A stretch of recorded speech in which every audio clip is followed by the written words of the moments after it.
જેતપુરના કણકિયા વિસ્તારમાં આજે બપોરના સમયે એક હત્યાનો બનાવ બનવા પામેલ છે, જેમાં મરણ જનારનું નામ કમલેશ અરવિંદભાઈ વાઘેલા છે અને જે હત્યા કરનાર છે તેનું નામ જયનભાઈ કાળુભાઈ વાઘેલા છે. મરણ જનાર છે તે આરોપીની માતા સાથે મૈત્રી કરારથી રહેતો હોય અને આરોપીના જે પિતા છે એ 10 વર્ષ પહેલાં ગુજરી ગયેલો હોય અને આરોપી રાજકોટ મુકામે રહેતો હોય.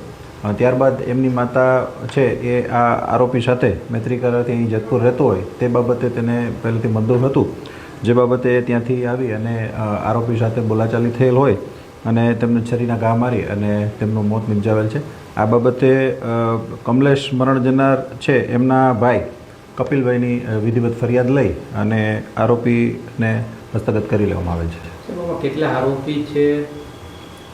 આરોપી અત્યારે એક આરોપી હસ્તગત કરવામાં આવેલ છે. તેની સાથે મદદગારીમાં અન્ય કોઈ આરોપી છે કે કેમ તેની પણ ચકાસણી થઈ રહી છે અને રેકી કરવા આવેલ હોય અને અન્ય કોઈ આરોપી આમાં ખુલ્લો પામશે તો તેમને પણ ધરપકડ કરવામાં આવશે.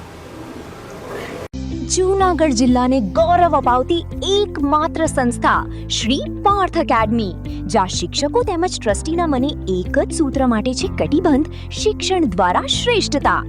અહીંના કાર્યક્ષેત્રની વાત કરીએ તો કેજી થી ધોરણ 10 અને 11-12 આર્ટ્સ કોમર્સ. ભાઈઓ માટે ધોરણ 5 થી 12 માટે હોસ્ટેલ સુવિધા છે ઉપલબ્ધ અને આજુબાજુના ગામડામાંથી વિદ્યાર્થીઓને આવવા જવા માટે બસ સુવિધા તો ખરી જ. તો આજે જ એડમિશન માટે સંસ્થાની મુલાકાત જરૂરથી લો.